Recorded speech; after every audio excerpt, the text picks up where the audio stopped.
Good morning, everybody, and welcome to this webinar today put on by Striven.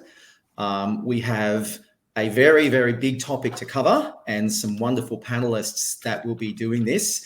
But just before we begin the formal part of the proceedings, I would like to take this opportunity to recognise the traditional owners of the land upon which we meet today. Now, in my case, that is the Wurundjeri people of the Kulin Nation. But from wherever you are watching around the country and potentially around the world, we pay respect to their elders past and present. So we thought today we would cover something really simple: how to find, keep and manage your talent, whether you're a small business, a medium-sized business or an enterprise business.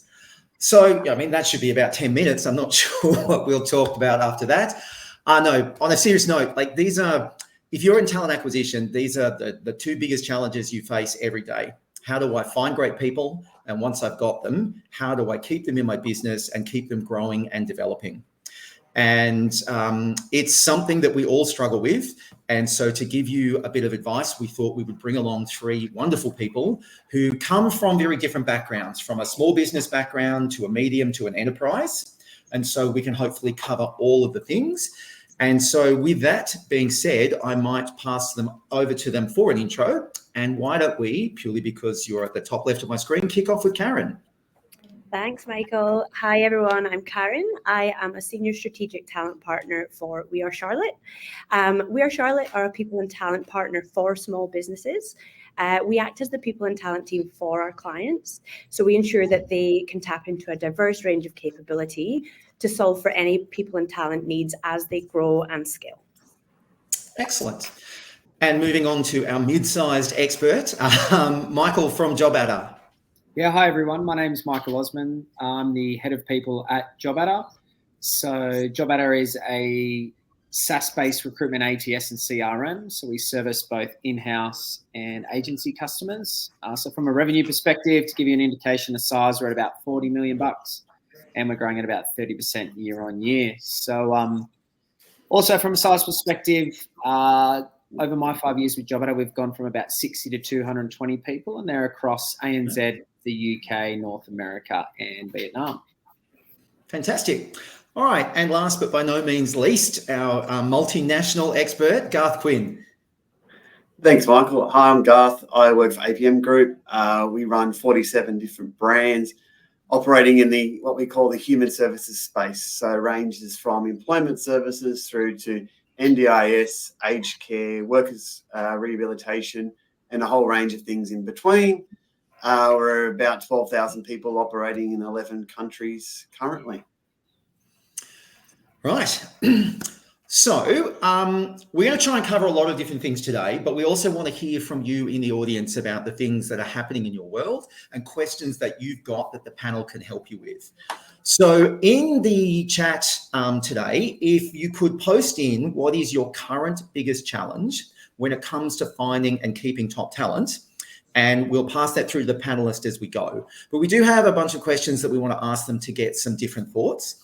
And the first one we wanted to start with is, I guess, that, you know, finding and keeping high performers, I mean, it is a constant challenge, right? It's something that we have to do all the time. And, you know, the market has thrown us a whole bunch of challenges over the last few years, right?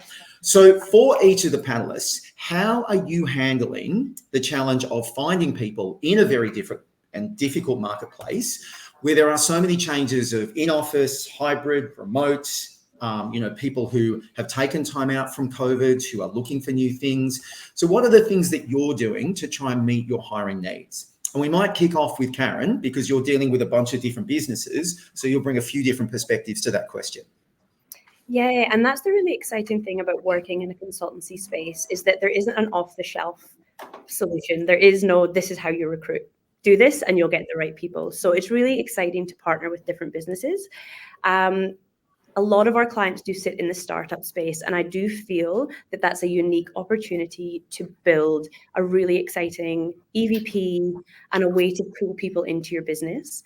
Startups are an exciting space to be, but obviously you don't exist yet. So you don't have Glassdoor reviews. You don't have this wealth of experience to showcase why people should come and work for you.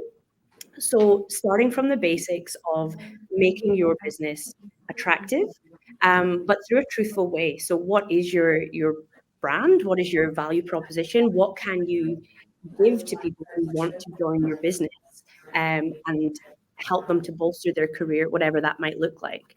So a lot of that is very much how you market yourselves out there. And nowadays, it's 2024, a lot of that is social media. A lot of that is brand presence. It's highly unlikely someone's going to www dot and go into your website to see what you do. They're going to see what you look like with an outward lens. So really building the language that you use. If people are active in the market and they're looking at job adverts, what language do you use? What can you offer people? What are your DEI commitments? Utilizing tools out there, videos. Show us who you are, what you believe in, what you can offer people. It doesn't have to be the written word these days. So there's some really exciting tools out there. I'm sure we'll touch on AI today. There's so many amazing tools out there that we can use that didn't exist before. So yeah, there's some really exciting ways that we can attract talent these days, and there isn't a one-stop shop for everybody. Unfortunately, I wish there was. Okay. So I might pass next to Michael, because your business has gone from, sort of 60 to 250, which is pretty significant growth, right? When you look at some of the challenges that we face. So how have you managed to do that? And what have been the challenges that you faced in, delivering those kind of results? Yeah, I think, in a nutshell, particularly at the moment, we're not having a massive issue finding that talent. When it gets a bit deeper in the process is convincing them to come on board with us, and then some of the other topics we'll talk about around retaining them and developing them. So we're some broader business contexts is where flat headcount at the moment. So got some strategically critical roles and also some backfills. But that being said, we're not immune to the wider market conditions around that talent shortage. How it's showing up at JobAdder at the moment is around some of those roles that are highly in demand, like AI, like Karen mentioned, machine learning and data science. But the data we're seeing within our own system from our customers, as well as our own internal data, is that the volume of applications is going up. So the hype, so obviously it's more competitive for roles. So the trends that I'm seeing and the hypothesis that I'm drawing is there's less opportunities in the market. We've got some cutbacks, particularly in tech. People don't want to be last in, first out. So I think we've got a little bit of a false economy right now around low attrition, with that sort of security blanket there as well. So, my takeaway right now is it's even more important to be listening to your people. Okay. And finally, Garth, a lot of businesses in a lot of countries with a huge number of people. I mean, your challenges would be very different. So give us some flavor from, the big end of town. Yeah, so Michael's last point there about listening to your people is where we've started. So a lot of what we do at APM is focused on the allied health community. So what we've noticed there is one size doesn't fit all when it comes to people in various life stages of their development through their OT career, if I focus on them just for a moment. And so what we've just started to do is develop a series of almost choose your own adventure type benefits to put out into the marketplace, because a younger person coming straight out of uni, graduate role, first move, have a different set of needs and wants to someone who may be later in their career. And for those in the listening or watching who are in allied health, know the shortage that we have around occupational therapists, speech pathologists, physios, and the like. So building a series of attractors, benefits, value proposition, like Karen was talking about, that can travel with you the journey of your career. And APM is blessed because we can give you a variety of careers across our number of brands. So that's how we're, utilizing the size and scale of our operation to create a series of benefits that are different, that you can choose your own adventure and have the needs and the wants at that life stage match what you need. And our competition for talent is often in smaller clinics, independent clinics. So because we've got the size, we're able to sort of leverage that, which makes it unique in the marketplace. So we're just starting to develop a series of those benefits so that we can start rolling them out across the network. Okay. And I guess that is one of the advantages of being a bigger business is you do have more that you can offer and some slightly deeper pockets that perhaps, can fund some of those. Having worked in a bunch of, startups and high growth businesses, that's not always the case. And Karen, I'm sure you kind of see this as well. So, what are the kind of strategies, and let's focus on you, Karen, for the moment in the smaller businesses in terms of attracting people, because Garth just mentioned stage of life, all the things that come with that, different benefits and schemes. When you're a smaller business, the only benefit you can offer is, well, I've got a job sometimes, and there's not a lot more. So what are the kind of things that you do to build that attraction strategy to make a business stand out at that size? Yeah, absolutely. So it can be as simple, like not reinventing the wheel. It can be as simple as tapping into different markets, whether that be people on student visas who used to be undesirable because they can only work 20 hours per week. However, they are studying in a field that can benefit your business, whether it be really looking outside the box at transferable skills. Again, we're not reinventing the wheel, but it's something that in a market where there was a lot of talent out there, people just weren't as keen to tap into that. The old hybrid work discussion, which I'm sure is still very topical, that can attract a lot more people too. People are seeking a lot more flexibility in their work-life balance than ever before. So having that flexibility, that work-life balance, that hybrid model or fully remote, which is a lot more prevalent these days, again, it's not an off-the-shelf solution and it is company specific. There are certain businesses where they do need a lot of face-to-face time for whatever reason. So it's looking into really what is going to help make this business succeed and how can we work with you to find people to help you do that. Where are they? We're there to help you find those people wherever they may be. I think, there are lots of easy solutions like placements, like internships, job sharing, internal project groups where there might be people from different departments that have a skill set but aren't in that team that can add value to a project that you would never have thought of before. So sometimes it's just thinking slightly outside the box, but really tapping into talent that's out there. Okay. And I know for a smaller business, sometimes that difficulty of identifying the talent that you have within a business is significant because you bring people in and it's like, great, do that job, do it well. There's been so much talk recently about talent mapping, internal mobility, whatever you want to call it. For a larger business, it also presents challenges because how do you remember where everyone is? So Garth, I might just throw that one back to you because when we're thinking about this of like all the different types of jobs, internships, placements, I mean, as a large business, do you do that kind of thing? Do you have a big variety or is it fairly strict on the type of roles and employment models and sort of styles of work that you do? Yeah, so simple, I was laughing at the internal mobility bit. We've actually just employed our first ever careers coach. So it's something that we've actually hired someone that's worked for the business for a while, and their role is to try and facilitate those moves across the organisation, because the irony is we get presented resumes of people that work for us via agency all of the time, because sometimes the people don't understand that they work for us and the agency doesn't understand. So there is that old adage, it's often easier to get promoted by leaving an organisation than doing it internally. So we've actually created a role called a career coach to try and help facilitate some of those moves. And some of our businesses presents challenges because they're not quite fully integrated into the wider APM group yet. We own them, but they're operating at arm's length. So trying to facilitate those as well. But get to your point around different types of work model. And I think this is one place where talent acquisition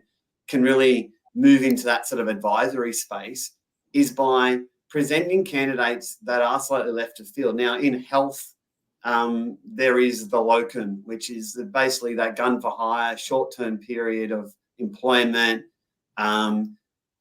they are, in my previous role when I was working in radiology, they were often grey nomads who were travelling the country and would pop in and work in a regional town for 6 months, have a holiday there, and then move on to the next town. In allied health, their use isn't as great, but we're saying to challenge some of those models. What about ABN holders, right? Because that one of the things that allied health professionals are looking for is a variety of work across different sectors. Now, we're not quite functionally there yet, but employing ABN holders means that they can go and work in aging with somebody else in the morning and then come work for us in the afternoon in our NDIS programs, for instance. So how do we be flexible? We're challenging also like when we work, right? So again, health traditionally Monday to Friday, 9 to 5, right? So we don't have enough of these people, allied health people. So we need to increase the capacity of a limited field. So by offering different work structures and time. So for instance, how convenient would it be able to take your child to an NDIS speech pathology class on a Saturday morning? We're not open on Saturdays, right? That's great for our, but it also means that people could work on a Saturday if that suits them as well, adding that extra bit of flexibility. Getting back to Karen's point, flexibility in health is different because you can't take your clients home with you. So you need to be with them. So how do we offer flexibility to increase the capacity of a very limited field? So this is where acquisition is moving out of just filling jobs into giving the business and operational leaders some advice and guidance on, this is what we're hearing from these candidates. They want to do X, Y, and Z. How do we manifest that in a way that's engaging, meets our client need, and also makes it a profit, because we are a ASX listed business at the end of the day as well. So it is an opportunity for TA to get into that space and really offer some really different advice than, yeah, we've just reposted the job ad and we've rewritten it. Here is a candidate that's left a field, but I think they can potentially fill the hole that you're looking to do. Okay. I do want to come back to kind of left of field talent, because it is one of the things we see a lot of people talk about. But we all know in the reality, when you put people forward, the people who are doing the hiring are like, cool, they can be as left field as you like, as long as they have 5 years doing the job, they are within the money that I want, they will take exactly what I want, and they're basically the same person that I'm trying to replace. So go as left field as you want, as long as it's within that box. We will come back to that. But I want to turn to Michael here, because when you're a small business, right, you have to be creative, because no one knows who you are, you have no choice. If you're a bigger business, people know who you are. But when you're in this middle ground of, some people might know us, but some people might not. Those who know us have a particular perception. So it can be difficult to stand out from the crowd. So when you think of that, like making yourself an attractive employer, what are some of the things that you do to help put yourselves forward from the mass of all of those other jobs that are out there? Yeah, and I think a good way to address that question is through our sort of hyper focus at the moment is converting from that offer to acceptance, and the strategies we employ in that part of the process, because we're not having issues with applications and finding it. Sort of that conversion's the real priority. A good place to start, I think, is that it feels like compensation's normalized a little bit after the last couple of years. It was really aggressive, so you just can't rely on that anymore. But we very much lean on our EVP, and it's quite distinct around flexibility, around our time off benefits. So a specific part of our benefits, we don't have the luxury of a big benefits budget, so we leverage time off, and then our culture. So we believe that approach aligns with the current needs of all generations. But then if we look specifically at Gen Z, we push our strategic priority in the programs for this financial year, which is very much around learning and career growth, which I think we'll get into in a sec. But as everyone knows, there's less patience at the moment for advancement. So we're leveraging things like career frameworks and the internal mobility that we spoke about.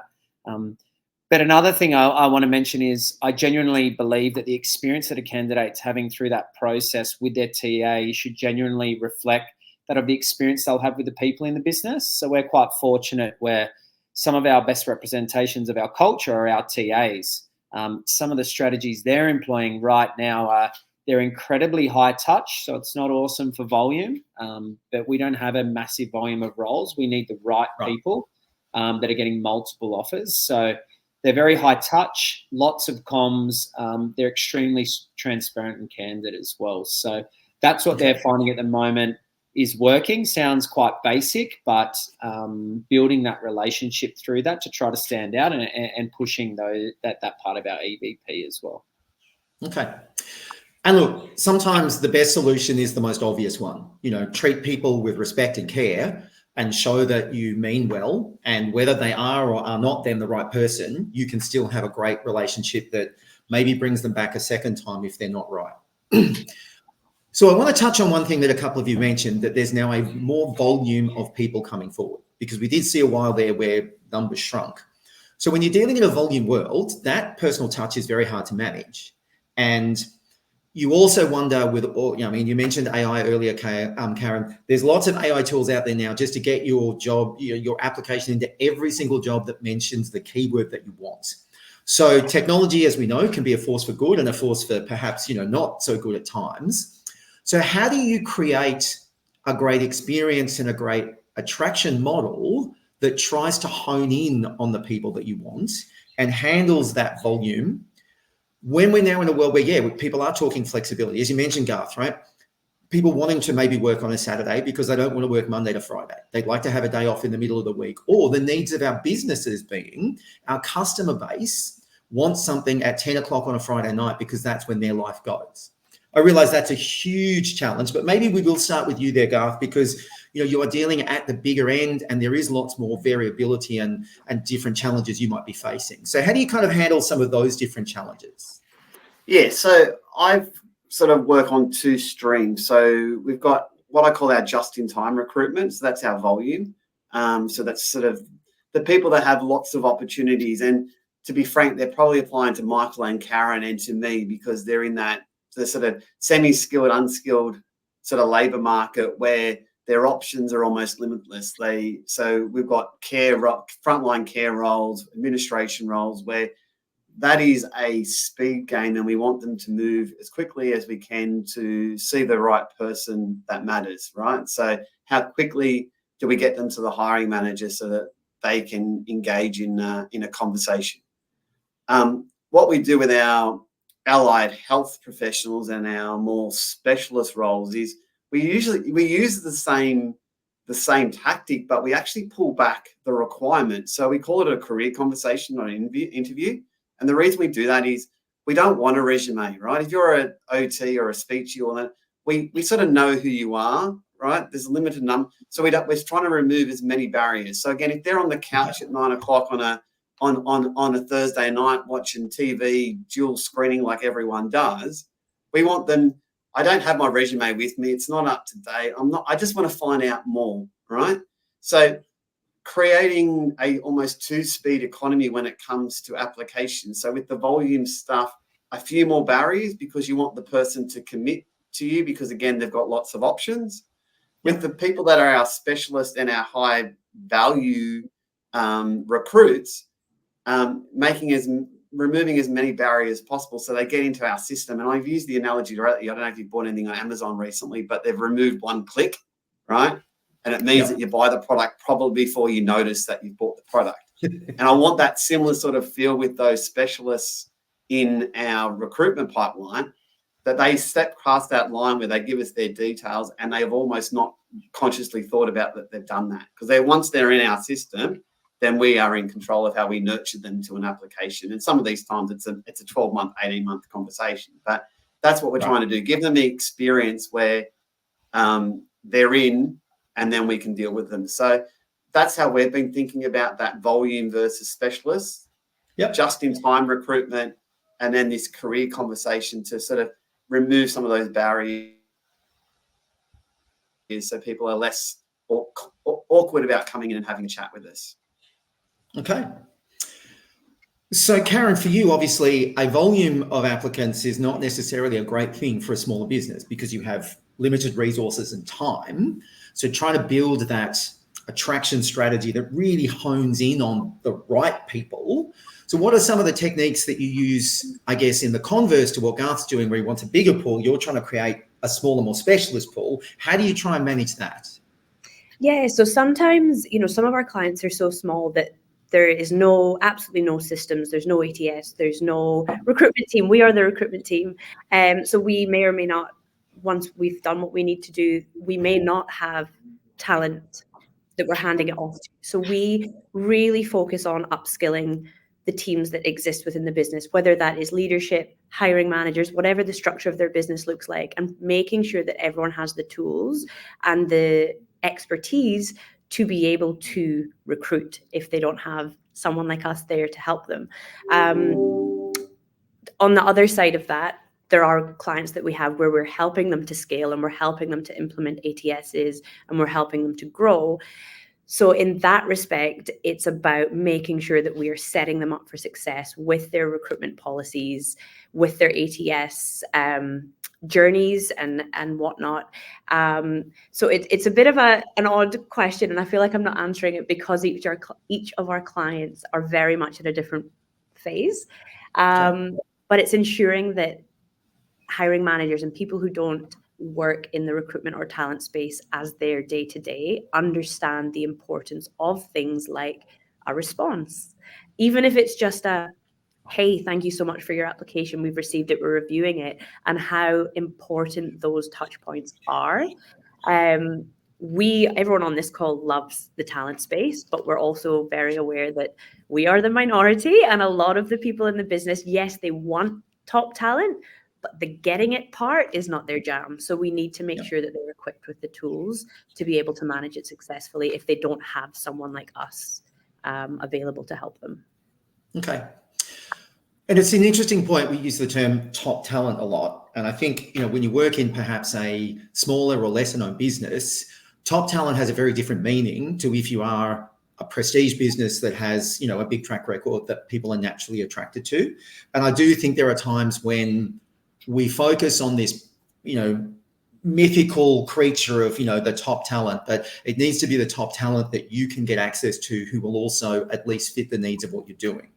And I know that's not always the line that we in talent want to say. We all say, oh, no, we only get the best, but the best you can get sometimes is exactly what you need, which, Garth, you seem poised. I feel a response coming.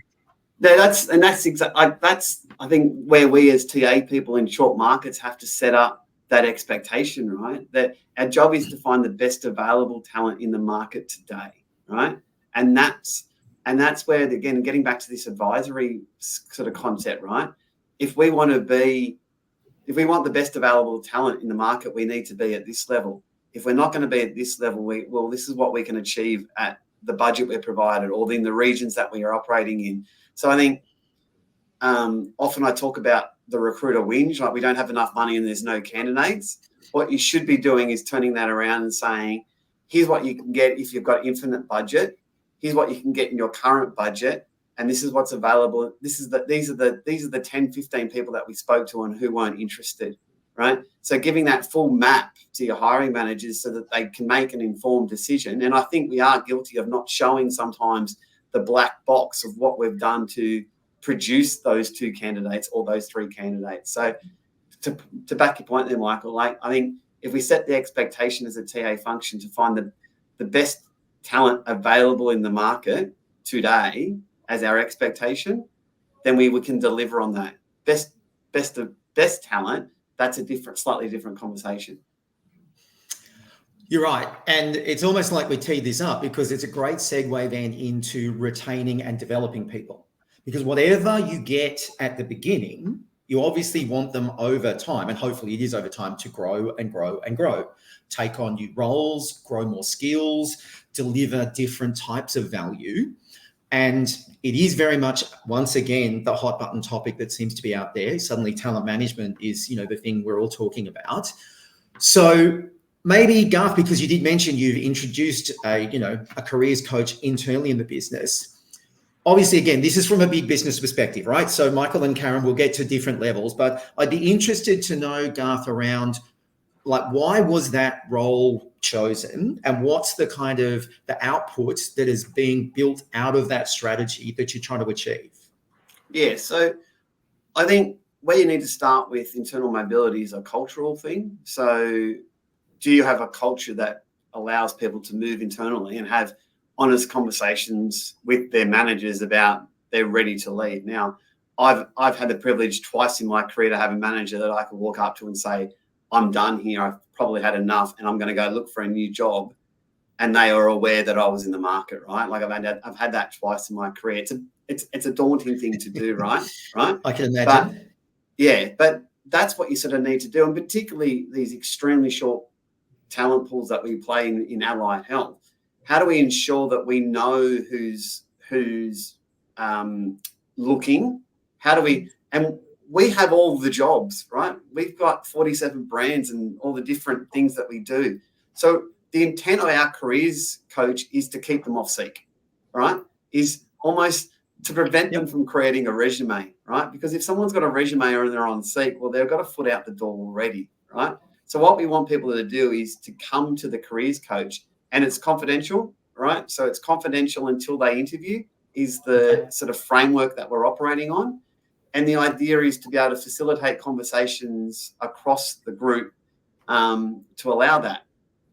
The second part of it that we've done is we've gotten better at recruitment in the last sort of 6 months, right? So what that does is takes away the anxiety of the current manager that if Mary was to leave and go to another brand, that they won't have a 3-year gap like they have in the past of not having somebody in that job, right? So I think there needs to be two things. One, that there's faith that we have a reliable source of replacement talent, so that if I let Mary go, I will be able to get Bob or Steve relatively quickly to replace Mary.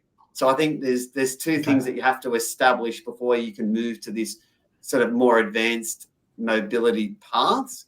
And not everyone's on board. There are still people that dig their heels in, but essentially people are leaving those managers because, and you've got to have to rip the Band-Aid off at some point and say, this is the reason why your turnover is higher than everyone else, because you're not letting your people grow, right? So then becomes a semi-performance conversation with that manager about, well, your turnover is high because you are being restrictive. Let's let them, if you love them, let them go is the phrase I often say, so that people can go and have a career and they will come back, hopefully.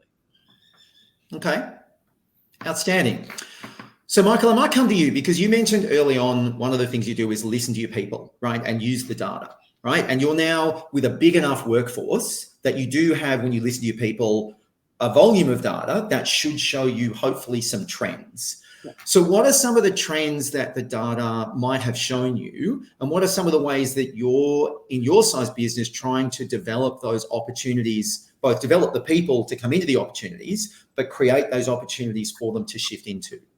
Yeah, so the biggest pieces of feedback that we were getting through the life cycle or through things like engagement surveys and even back through managers was around learning and career growth. So, and that's the vehicle that we're using to retain and develop our people. So to get more out of our people, but also to retain them within the business. So, and so the strategy for this year is very much to amplify the potential of our people through learning and career growth. And we're doing that through 3 ways. So first we had to establish a learning philosophy, which is quite broad. We also had to look at the enablement of our people leaders, which I'll get into in a second, then look at other ways where we can provide clear pathways for progression as well. And we're building a lot of this from scratch. So the one that I'll touch on, so I'm a big believer that one of the biggest drivers of performance in your engagement is your direct relationship with your manager. So we've got a small team. We're fortunate it's not a one-man band, but we've got a small team, but a small budget around learning. So we focus specifically on manager enablement. We didn't have enough capacity to generate our own content, so we partnered with Life Labs, who are able to deliver enablement to 50 of our leaders dispersed across the globe. And we really like their big focus on measuring improvement within that, and the data that they could provide through that as well. So we're looking at trying to retain our leaders through their development, but then also retain the people in their teams through providing them with skills to be able to do that as well. In terms of, because we're starting at a not a low place, but not a very structured place from a career growth perspective, being a medium-sized organization. So in terms of the problem we were trying to solve was, can everyone in the business, do they understand where they sit in the organization and the opportunities available to them? And we've got 220, so it's, there's not a vast amount of opportunities, but there are opportunities laterally and vertically. But this showed up in a really basically at the start in a position framework. And then we can people can see where they sit and where they want to get to. And then we can look at the gaps in the competencies that they need to build, and then attach that quite simplistically to some learning as well. And that's sort of how we've started to tackle that appetite in the business for learning and growth. Okay. Interesting. So, Karen, when you're dealing with smaller businesses, and I've worked in smaller businesses for a long time, right? Often people are already doing 1.5 jobs because you're like, well, we sort of need this and we've sort of grown a bit, and you're good with data, aren't you? So congratulations, you're now our data analyst, right? So sometimes it's not a structured process, but let's say you could advise a startup style business, which is obviously what you do, on a good practice for development and retention. What are some of the things that you would say to them? Yeah, this is what you should consider, and here's some steps you can take to make this a reality.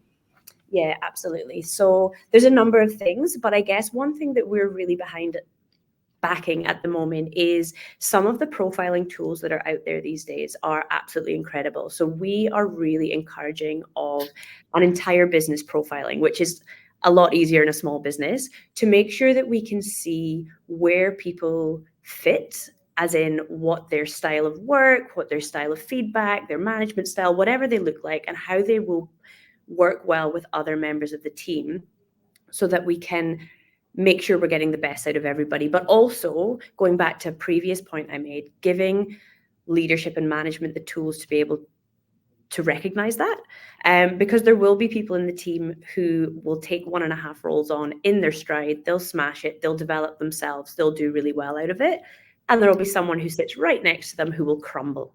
So it's really about understanding your people, understanding where they will do well, how you can utilize everyone best. And similar to what Garth said, is having those open conversations, those career conversations. Where do they want to be? Is giving this person this project the right thing for them and for you? Do they have capacity? Open conversations. But again, it's giving tools to hiring managers who may not have done this before, who don't know how to have these conversations. So yeah, I think it's really, really working with the people that you've got and recognizing what's coming up, who have you got, what's their capabilities, how can they work well together to achieve the goals that we're trying to hit. Okay. And it's interesting, I was talking to someone earlier this week who works in a smaller business, and that's one of the big challenges is, in theory, because you're smaller, you know all of your people. So you know what they do, you know what they're good at, you know what they like, you know how they're meeting their goals and expectations. And yet it's not always quite so simple. But then when you tell them all of that and you work all of that out, then they go, great, well, where's my next opportunity? Like, where is this within the business? And you can sometimes create a situation where your talent gets restless. So one of the perils of a smaller business is if you develop your people, you might lose them. But if you don't develop them, you might keep them where they are. And that can be sort of an interesting point.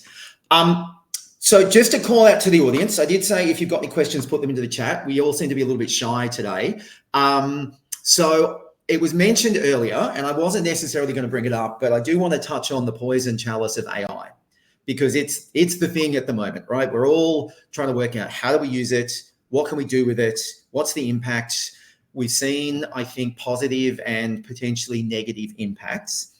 But if we think about, let's stay on the development or perhaps retention of talent side. And Garth, as a bigger business, you may have a bit more budget. You may have looked at some of these different things. Are you seeing a capacity for AI tools to impact this?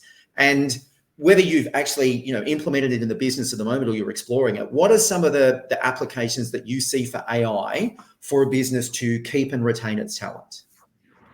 Yeah, I think one of the things that Karen was talking on, I was thinking about, like, the challenge in larger organization is proximity, right? So how do I get onto the project? How do I get that secondment? How do I get that move if I'm unknown to that person that's leading that particular piece of work? And I think there's also a job design part to it. So again, you talked about you become the data analyst because you're doing the data analyst work, right? Yep. I think AI's got two bits that I can see really helping in talent space. Mapping what actual people do and how skilled they are at it. And what I mean by that is we talk about data analytics. So Bob in finance might be doing data analytics 10% of the time, but we think he's really, really good at it, right?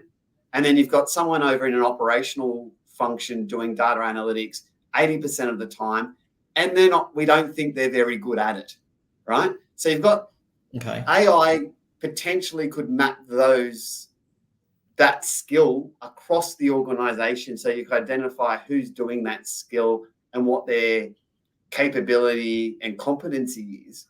So then is it an option to form a team of those people to do data analytics centrally? Or if there is a project happening within the organization that needs data analytics skills, you can go into that pool and see who they are. So I think AI potentially has that capability to be able to map jobs at a skill level or a competency level, so that you can see what's making up that particular. And I know there is software and systems out there that can do this.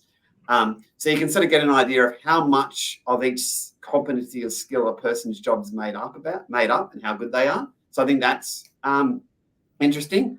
I think the other one is the darker side of AI would be predicting people's behavior, right? Like, so what can we know? What can we infer? What are other people like these people doing in the marketplace? Like, is the average stay of somebody in a IT role 2 years? So are these people getting nervous? Remind people that they haven't been promoted or moved. Or so what can we do about sort of mapping careers? And again, there's products out there in the marketplace that are trying to attempt to do that as well, right? So I think competency skills, I think AI measuring that will be really good at sort of producing maps and fluid charts about where your skills are at.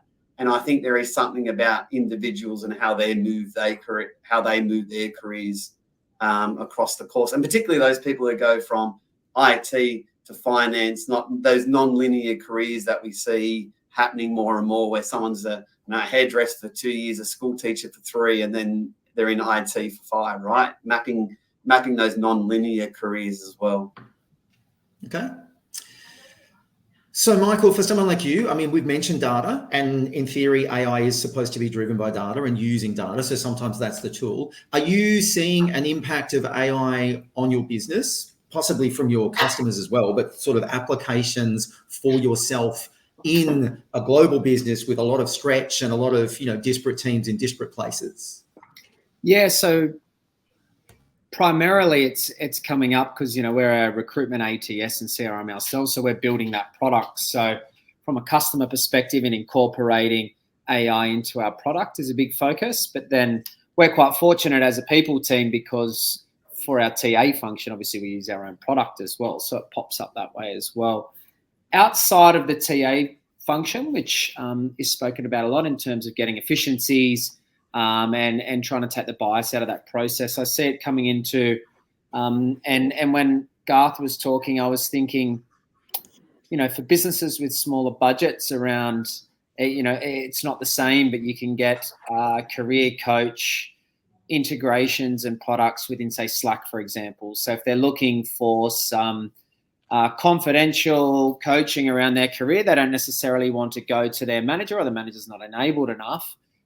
They can use certain tools like that as well. So I've seen LinkedIn Learning's got another one. So if you're talking specifically about development, there's prompts within that can drive them to the right learning.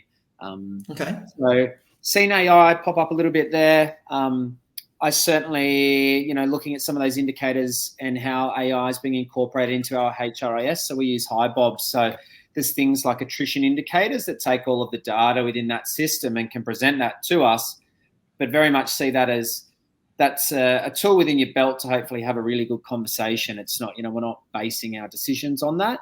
It's prompting us to have a conversation as well. So I'm certainly in the camp of, I think people that use AI the best will overtake the people that don't, and necessarily AI taking over, people's roles within the talent function, if that makes sense. Yep, absolutely. Garth, just want to come back to you because there is a comment from the crowd, which is great. So Joe Ioannidis put a comment in that she loves that you have an internal career coach. She agrees on the point of leveraging AI to match jobs at a skill level in the business. And you mentioned you're using some software around that. So she just wanted to know, what software are you using to actually do that matching, just to help us perhaps explore some things? Yeah, so we've got rejig in place at the moment across APM. So it's got sort of two functions. It looks externally as well as internally to match sort of those career pathways and skills that people might go through. But there are other, there's off the top of my head, there's Beamery has a similar type functionality that sort of looks it out. So there are a number out there. We've got rejig at the moment internally, and it's working quite well. So, but there are a number of options out there.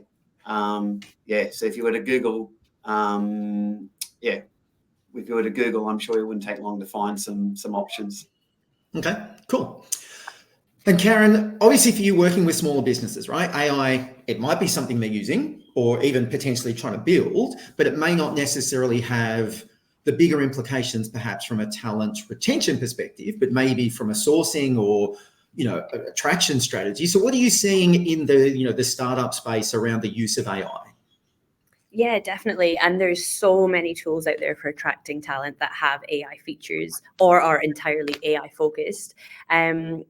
Even small things like your subject line on LinkedIn now is auto-generated. Not always the best auto-generation, but sometimes, they're pulling out what they do.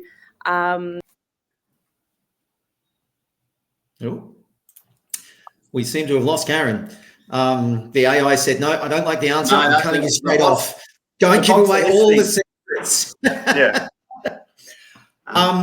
Okay, Karen, I'm sure we'll jump back in the joys of technology. So we do have one question that's come from the audience. And Philip, thank you very much for submitting that.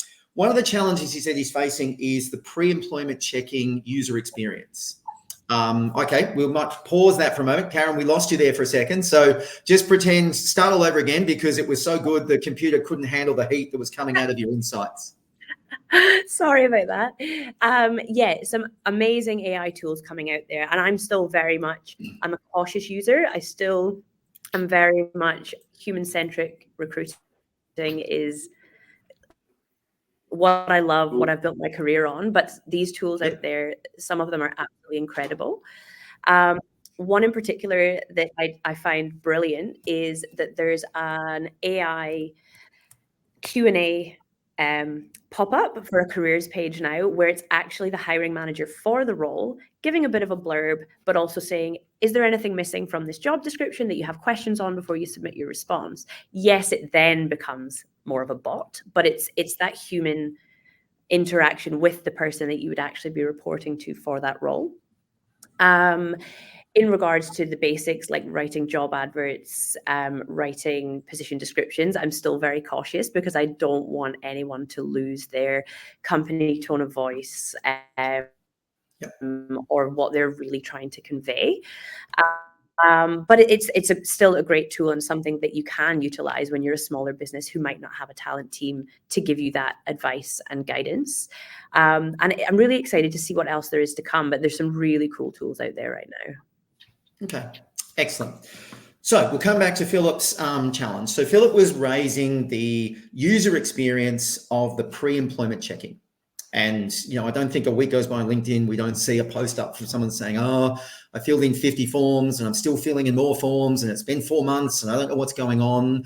So, this might not be a smaller business challenge. Perhaps, Garth, I don't know if you do any pre-employment checking, and Michael, but, what's the user experience like that you see? And if you could fix it, let's solve all the problems of the world while we're on this conversation. What would you do to change it or fix it, from that user experience perspective?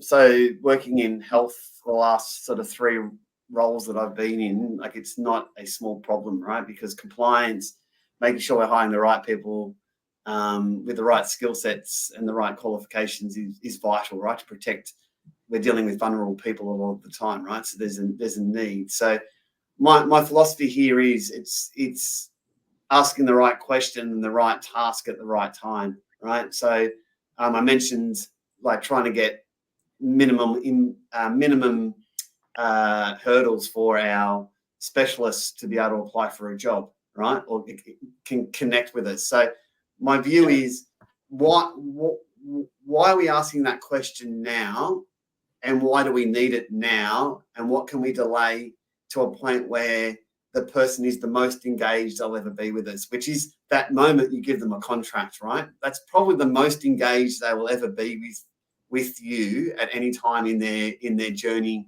in your organization. So how do you balance? It's almost carrot and stick, right? So get you in.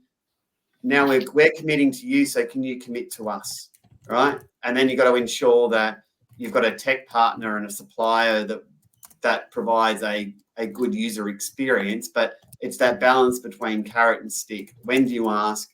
Why do you ask? And when do you ask? To create an experience that makes sense to the candidate. You want me to go for an interview? Now you've asked me for this piece of information. That makes sense because I've now committed to you. So I think that's the balancing act that you need to walk the line. Michael, is that something you've seen? Yeah, I think, and I resonate with the point you made around getting feedback and listening to our candidates on their candidate experience around that. I certainly think we haven't solved it. We've had feedback around, different tech providers that would integrate into our system to try to automate that as much as possible. The user experience on the other end, isn't awesome.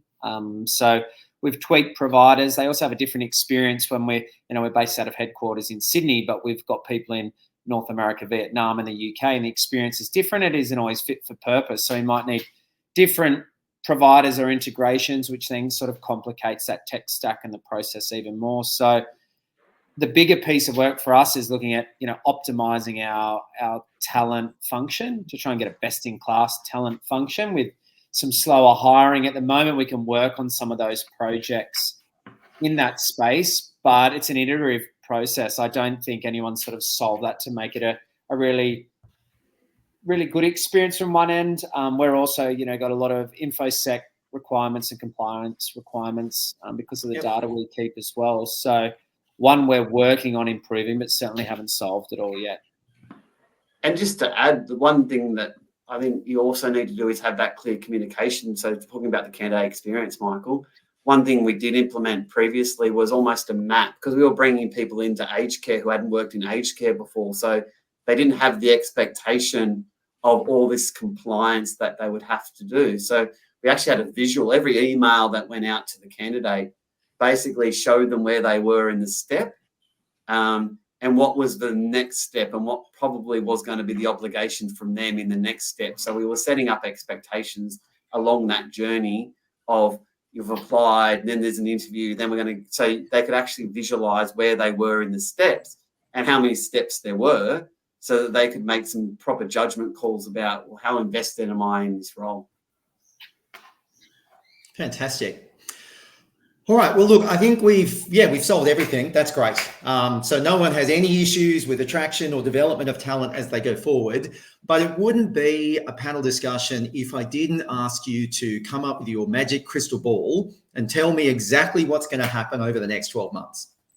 Now, I guess the way I want to put this, right? You each bring a different perspective from a size of organization, right? So fixate on that lane and kind of say, all right, from my perspective, here's what I'm seeing. And this is what looks likely over the next, let's just say 12 months, because it's a reasonable event horizon. And I might start with Karen, because you're dealing with very different kinds of businesses. So what do you see as some likely things that will impact us in that next 12 months? Yeah. I think going back to what I said before, the hybrid or fully remote models specifically, or not specifically, particularly with startups, is not going away. If anything, it's becoming more prevalent. So I feel like where businesses have implemented this but potentially aren't succeeding is that they're not enabling their managers on how to manage remote or flexible staff. And that's where people are falling out. So Okay. I think there needs to be a huge focus on upskilling hiring managers, leadership teams, execs on how to manage remote teams successfully without losing that team vibe and that, one culture. Because you're seeing it every day. People are moving. Why are you moving? Oh, I just don't feel part of the team. Or I haven't spoken to my manager in 2 weeks. Right.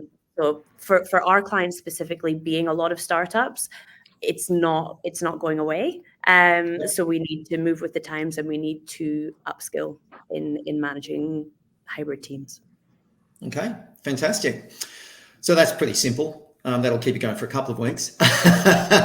Michael, what about you? What do you see for that mid-sized organisation and the challenges that might be faced over this next 12 months? Yeah, I think everyone's heard that volume of people in roles at the moment that are open to new opportunities. I think like that false security blanket we were talking about, because there isn't as many of those opportunities around, as that market sort of starts to swing. When that happens, not sure if that's the back end of this calendar year, but I certainly think that we'll see a spike in attrition, and that will be people there'll be more opportunities on the market. They're happy to look around now. So it's building out your internal EVP as well. So what are we doing? And that the program work around how we're going to retain and develop those people. If it's not happening now, we need to be working on that now. In an organisation like JobAdder, we're hiring. There isn't a rapid pace or a high volume of hiring now, so we need to be putting that work in now instead of going, oh shit, we need to build that when attrition starts to spike. So we're starting to plan and build those programs now. But that's a sneaking feeling we're going to get a bit of a spike soon. Okay. And Garth, I mean, obviously your space is incredibly complicated because of all the varied natures of it. And as we see an increasing need for health workers, every day it feels like you'll be facing some very different challenges. So what's it look like from the big end of town, do you think? Yeah, I'm sort of looking at this idea of like cost per retention, right? We talk about cost per hire quite regularly. So what's the cost per retention? So how do we start formulating, like how much do we spend on an individual to keep them here, right? Like what's a number that we need to spend, right? So what, like, is you can throw in things like L&D budgets, your benefits platforms, events, uniforms, like the cost of extra leave, so like cost per hire number of 2,000, $2,500 per placement. Yeah, that's an old hat and people are used to dealing with that type of number. But how much are we investing per individual to retain them, right? So these are some of the concepts that we're looking at internally to try and work out, well, we can go and try and recruit more. That's a pretty empty, bare cupboard in some of the areas that we play in. So why don't we try to increase the retention? For everyone that we retain, we don't have to recruit. So having an idea of cost per retention, and what does that look like and how do we measure it? I think there's a theme there that over the next 4 months, companies are going to, as I agree with Michael and Karen, that some of these factors are going to play out. So how do we retain more people and how do we show people that we are investing in you? And that, again, we don't do that very often. We are actually spending money on you to be here and make them feel connected, make them feel loved, and almost sort of counter offer them without counter offering them before they even leave. Right.